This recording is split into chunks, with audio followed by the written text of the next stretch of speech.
தமிழிசேக்கா இல்லை தமிழிசேக்கா அதான் சொல்லுவாங்க வினோஜ்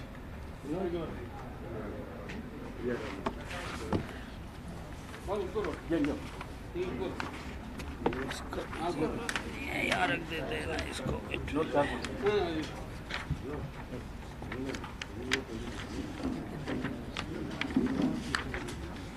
हाँ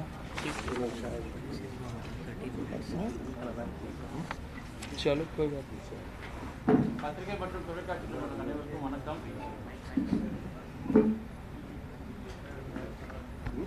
பத்திரிகை மற்றும் தொலைக்காட்சி நிறுவனங்களுக்கு காலை வணக்கம். இன்று பாரத பிரதமர் நரேந்திர மோடி அவர்களின் 11 ஆண்டு சாதனை கால விளக்க இந்த பிரஸ் மீட் நடைபெற உள்ளது. இந்நிகழ்ச்சிக்கு மாண்புமிகு மத்திய அமைச்சர் திரு கஜேந்திர சிங் ஷெகாவத் அவர்களையும், தமிழக பாஜக மாநில தலைவர் திரு டைனா நாகேந்திரன் அவர்களையும், முன்னாள் மாநில தலைவர் டாக்டர் திருமதி தமிழிசை சவுந்தரராஜன் அவர்களையும், துணைத் தலைவர்கள் திரு விபி துரைசுவாமி அவர்களையும், திரு கருண் நாகராஜன் அவர்களையும், திரு டால்பின் ஸ்ரீதரன் அவர்களையும், திரு மா வெங்கடேசன் அவர்களையும் மற்றும் மாநில நிர்வாகிகளையும் பத்திரிகை நண்பர்கள் அனைவரையும் வருகிறவர்கள் வரவேற்கிறோம். நிகழ்ச்சி தொடக்கமாக இந்த புத்தக வெளியீடு, பின்பு பத்திரிகையாளர் சந்திப்பு நடைபெற உள்ளது. திரு கார்பெஞ்சன் அவர்களையும் வருகிறவர்கள் வரவேற்கிறோம்.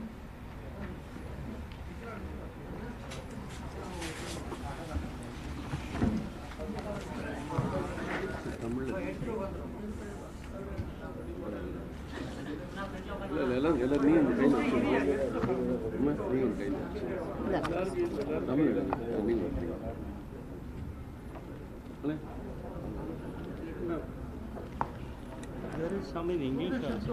Tamil. Tamil and English. English also. This is in English. ஆனால் நீங்கள் தமிழ் வச்சுக்கோங்க. அவர் ரெண்டே வச்சுக்கோங்க. நான் தமிழ். நீங்கள் தமிழ் வச்சுக்கோங்க.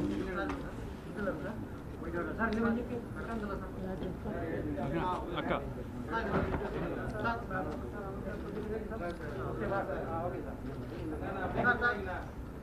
போட்டோகிராஃபர் தம்பி உட்காருங்க, தம்பி உட்காருங்க.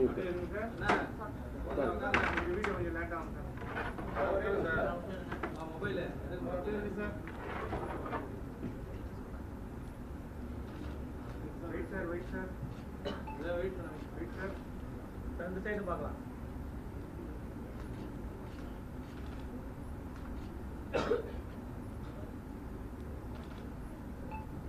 Wait sir.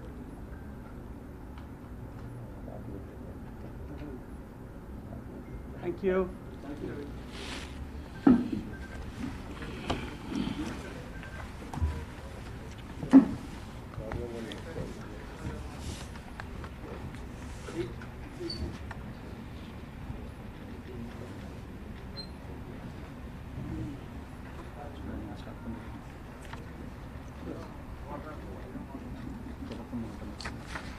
Yeah, start who's going to start? I have to start directly. Okay.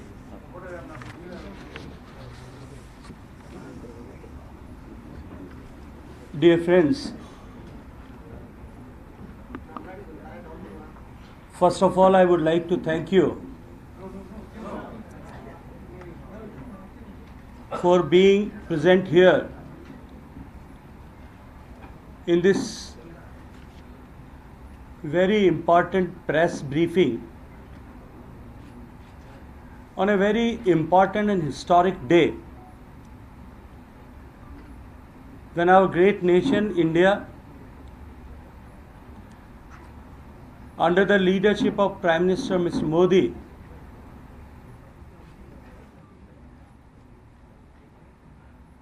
is seeing a great hope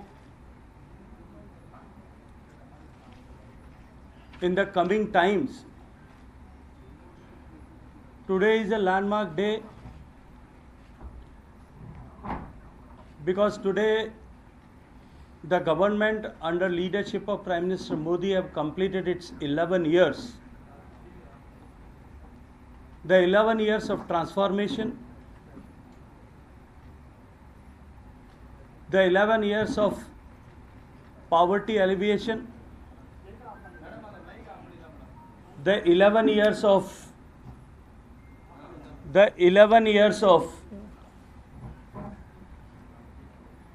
the transformation of our country, the 11 years of paradigm shift in the thought process and governance, the 11 years which are very important to drive our nation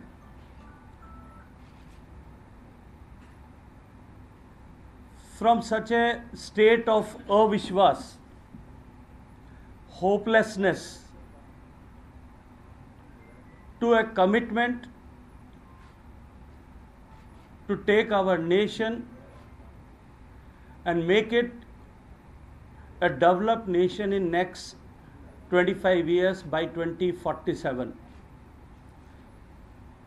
Dear friends, under the leadership of Prime Minister Narendra Modi ji, India has embarked on a new journey. That is a journey of development during this Amrit Kal of a developed India focusing on service, good governance and welfare of the poor people. At the heart of every scheme by the Modi government lies public welfare aimed at making the lives of ordinary citizens easier and taking the nation to the new heights on the global stage. Over past 11 years under Prime Minister Modi's leadership, the government has secured our borders, established inner peace in our country and stability in our country, strengthened the economy and brought technology to every citizen, rather introduced technology for the welfare of citizen and good governance. The tenure of Modi government will be etched in the golden words in the annals and the history of our great nation. This period is emerged as a golden era, a time of Sankalp ki Siddhi, fulfillment of vows, working towards developed India and self-reliant India, that is Atmanirbhar Bharat in this Amrit Kal. Today, 11 years are a testament of vision, a testament of dedication. This journey was not undertaken by Prime Minister Modi alone, but was a collective effort involving dedication, sacrifices, and dreams of 140 crore Indians. Every Indian's contribution has been vital in transformation of national destiny. The government and reforms of these years have laid a strong foundation for India's future growth and global stature. Just as it is difficult to summarize an entire life into a few pages, it is equally challenging for me to encapsulate 11 years of continuous progress and journey of transformation in a speech or a press briefing. Today, under the leadership of Prime Minister Narendra Modi ji, where there is a technology, there is a progress. Where there is a BJP government, there is a welfare for the poor. Governance is now seen as service, emphasizing efficiency and citizen-centric approaches. The government has become participative, involving citizens and stakeholders in decision making. Good governance has become a culture ingrained in the administrative practices and public policies.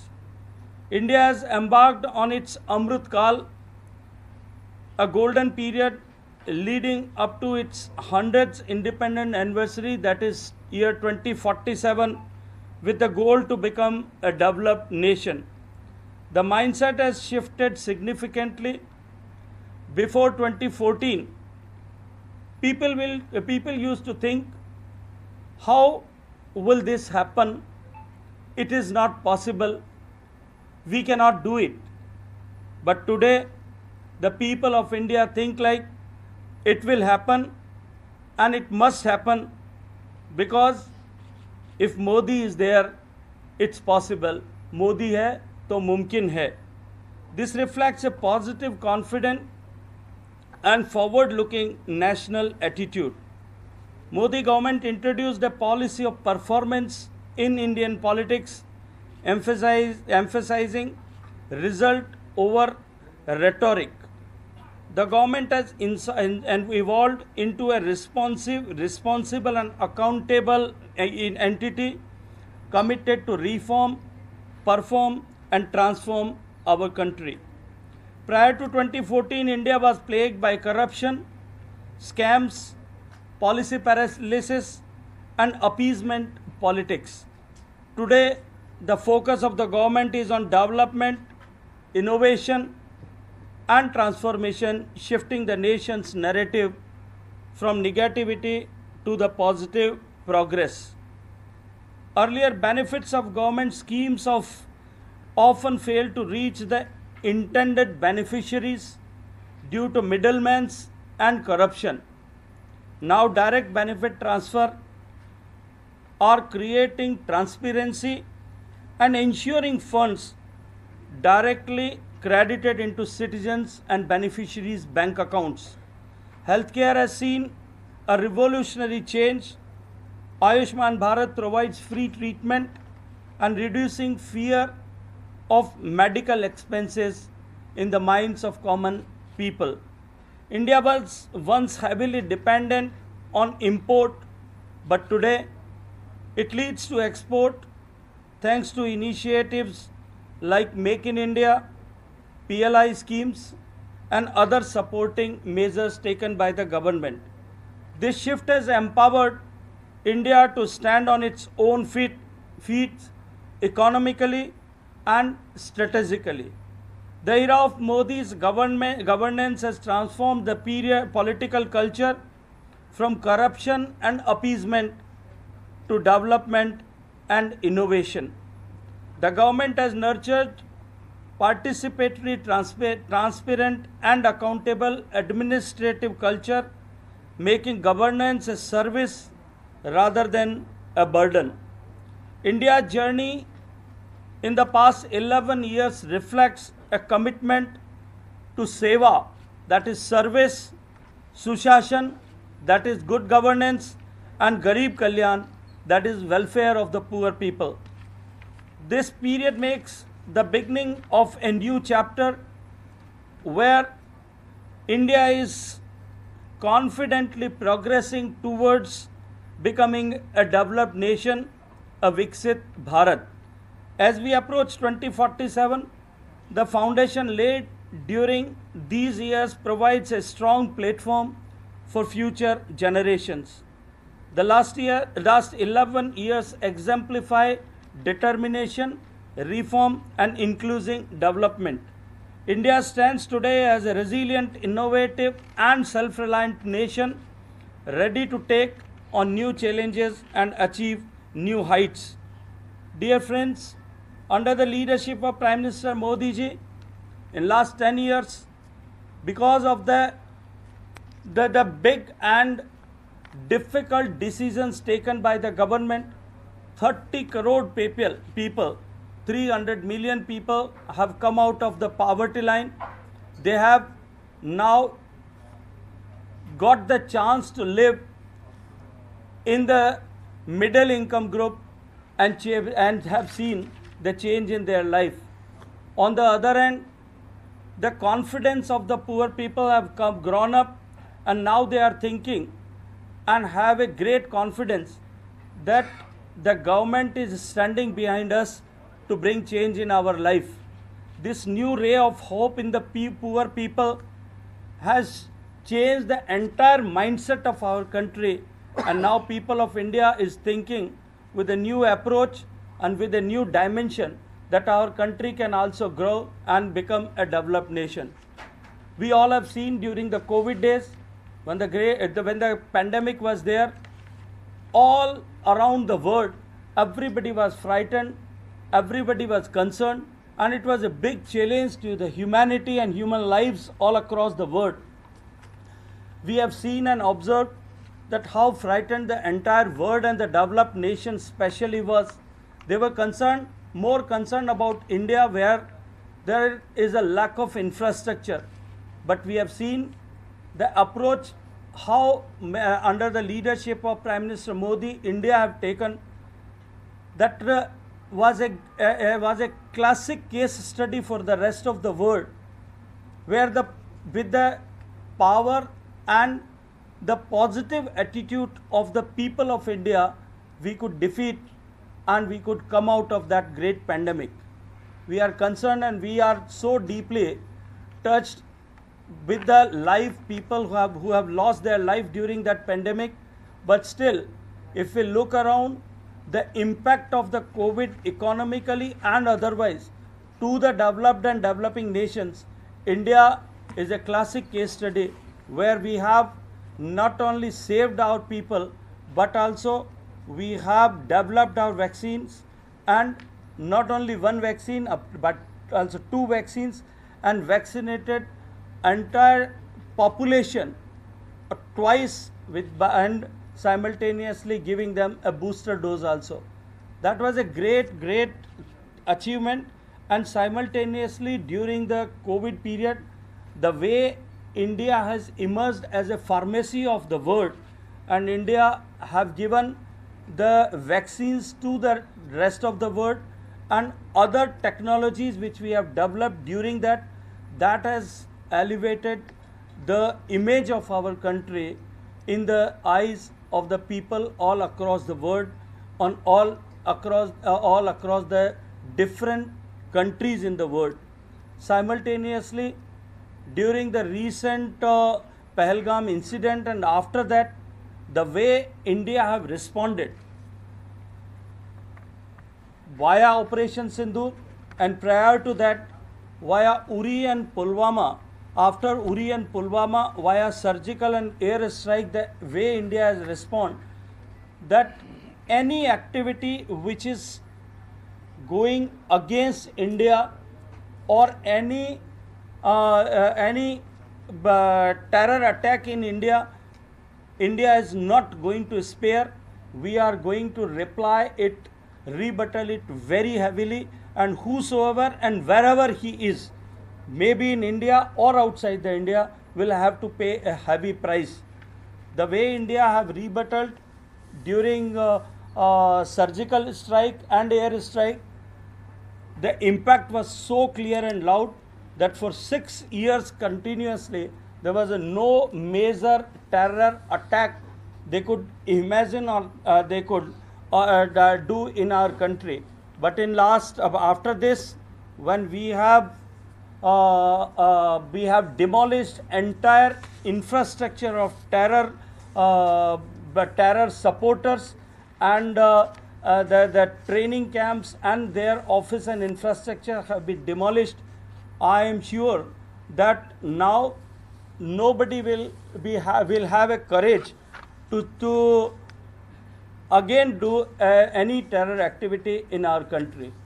During this transformational journey of 11 years, we have seen the transformation, not only the infrastructure, we have seen transformation not only in the governance models, we have seen the transformation not only in the self-reliance in the defense sector, we have seen transformations not only in the manufacturing sector, we have seen the transformation in the export sector also. Now India, which used to be the biggest importer of technical goods, white goods and also mobiles, now it has become one of the largest producer, manufacturer and exporter in the world. India, which used to be known as the biggest importer of defense equipments and weaponry systems, now India, we have we have reaching towards the self-reliance, and now we have become we are one of the 10 largest exporting nation in the defense equipment sector also. This is how our great country have transformed, and now we have arrived on such situation where entire world is looking towards the progress of India. Simultaneously, this is the period when India's culture renaissance is happening. India, which in the great Indian civilization, which was attacked many centuries continuously to reign our great the cultural traditions and systems, but now transformation had happened, and all our cultural places, they have seen the new transformative improvement, development. People of India have started appraising their traditional practices, their cultural practices, their religious practices, and simultaneously our religious centers have seen the transformational journey during this 11 years of time. During this 11 years of time, we all have seen that under the leadership of Prime Minister Modi ji, many artifacts, more than 600 plus artifacts and antiquities which were stolen or through illegal routes have taken outside our country, they have brought back in India. Now we are working to bring many more antiquities and historical goods and goods of historical importance which are lying, which have taken out of our country to our country, bring it back. India is on the transformative journey of the cultural renaissance. Our many cultural practices which were in the state of vanishing, now they have been redeveloped and reoriented by the support of government in this 11 years of time. All the states in this era of Mr. Modi, they have seen the cooperative federalism. Every state is seeing the transformative journey, and all the states are competing with each other healthily to develop, to contribute in development of our nation. This 11 years transformative journey of our beloved country under the leadership of Prime Minister Modi have reinforced a new ray of hope and regenerated a confidence in the people of India that our country can be developed, that our country can become a Viksit Bharat. We have come out of that the mindset which was there that we are a poor developed country and we cannot do anything without the support of the external forces. But now our country, people of our country are confident that we will regain and we will re-emerge as the friend of the world, as a Vishwa Bandhu of the world. The India's image have been changed, and no platform all across the world it is possible that any voice which is against India or not in favor of India can be placed anywhere in any platform. Maybe it is G7, maybe it is G20, maybe it is BRICS platform or any other platform. Everywhere the India's story and India's words are respected, listened and followed by rest of the world. With these words, dear friends, I once again thank you. And as I have said that it is very difficult for me to encapsulate the entire story and the development story of 11 years of Modi-led government, but I have tried to touch the macro points in the macro form for you, just to give you an orientation. Thank you very much. Thank you. I think first we talk about 11 years story, then we'll talk about Rahul Gandhi.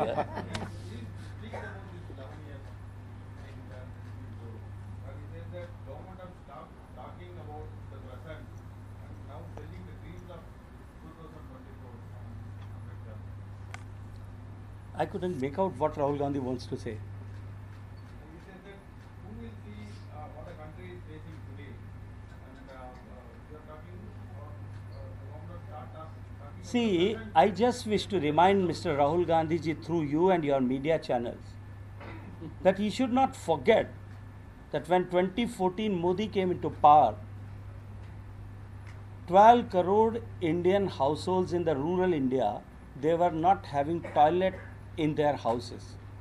60 crore population of India and almost 30 plus crore women of India, the girls of India, they had to compromise every day with their dignity because of not having the toilets in their houses. 4 crores people were not having electricity in their houses. 16 crore houses in the rural India were not having quality good water through taps in their houses. There were 12 crore plus ladies and the families who were not having a good cooking fuel in their houses, no gas connection in their houses. So Rahul Gandhi and his party has no moral right to speak like this. They should see the data, they should see the transformation, what had happened in the life of the poor people, and then comment like this.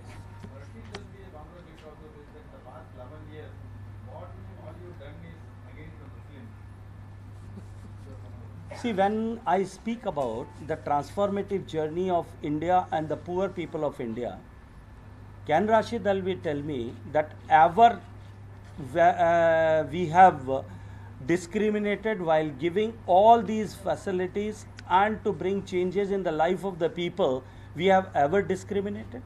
While giving gas connections, while giving electricity connection, while giving connecting road to the villages,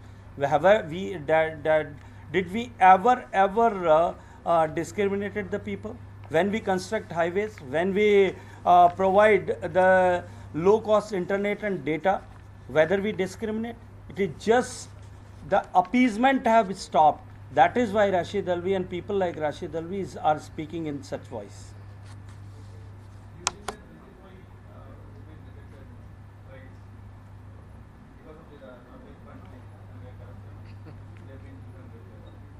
Certainly, now people of India have understood, and the entire narrative of Indian politics have changed after Modi coming into the central stage of Indian politics. As I mentioned in my speech, a briefing also, that the narrative of Indian politics have changed from appeasement to the developmental politics.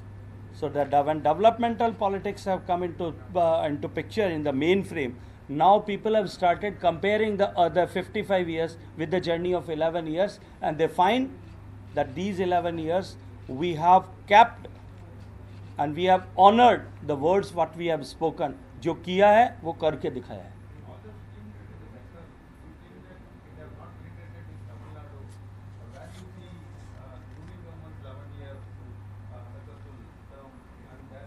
See, in a federal structure, many of the schemes are being implemented by the state governments or through the state governments. It is the responsibility of the state governments to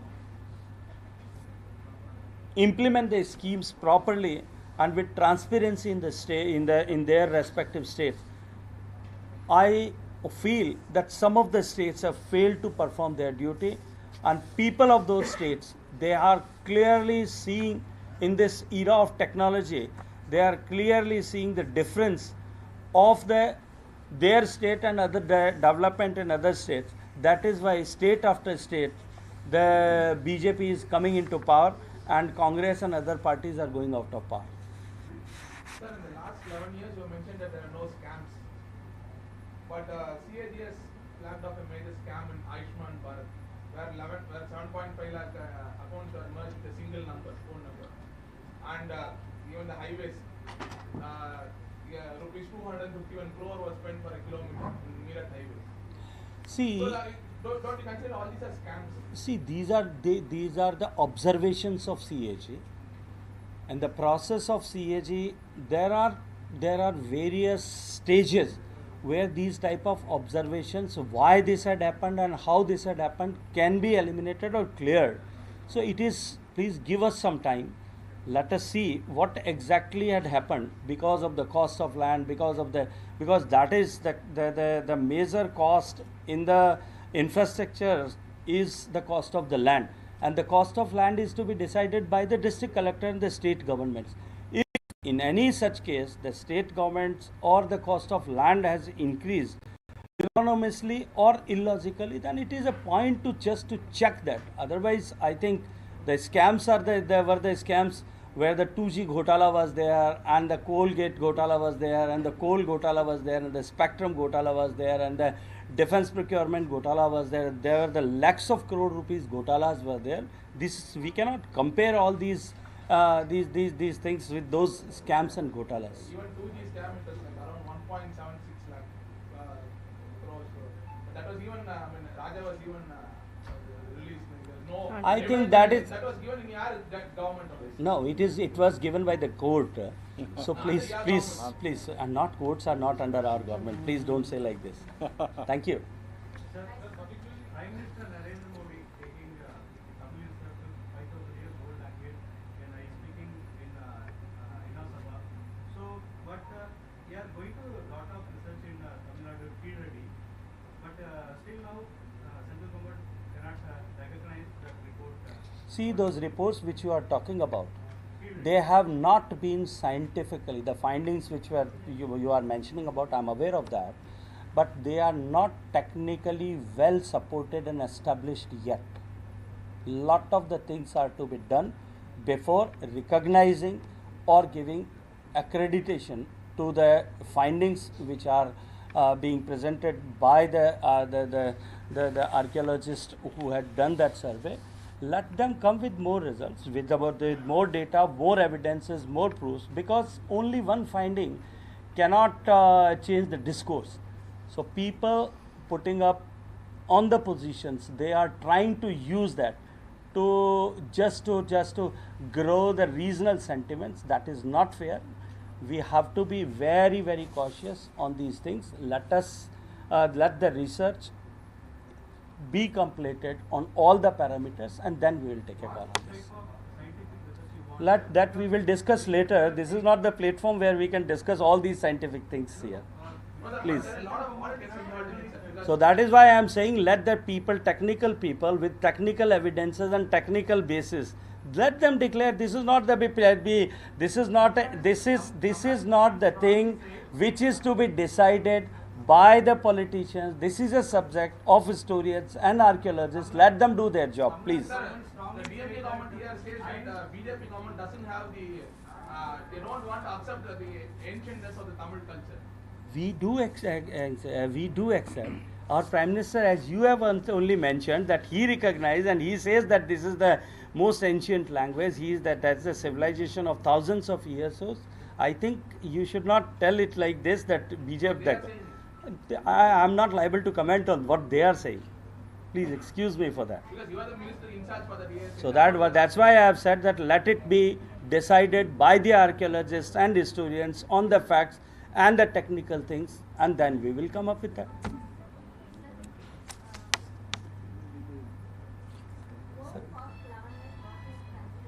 Can you please speak up a little? Over the past 11 years, what do you consider BJP's achievement or impact in Tamil Nadu? See, if I have to say countrywide, then I would like to tell that in 2014, the way the governments were functioning in most of the times in our country, the people of India, because of the corrupt practices, because of the nepotism, because of the appeasement, politics of appeasement, people of India and the common people of India have lost the hope in the started losing the hope in the democratic system in our country. In this 11 years of time, the biggest achievement of Mr. Modi, which is maybe Tamil Nadu or in the Assam or in Rajasthan or in state of Jammu Kashmir, all across the India, the hope and the trust in democracy have been re-established and reinforced in the mindset of the people. The democracy which we have earned by giving millions of lives, the trust for democracy has been reinforced and re-established under the leadership of Prime Minister Modi. Thank you. Tell me about Tamil Nadu. Sir, you said that idols have been brought back. Next time we'll 600 plus idols have been brought back in India. Tamil Nadu because still It's not Tamil Nadu, it's India, it's Indian heritage. தமிழ்நாட்டில் Sir, So there is a Yeah, list yeah, which we yeah, can yeah. provide it to you. Yeah. There is a huge Yeah, list of Tamil list in Nadu. Tamil Nadu it is same. Again,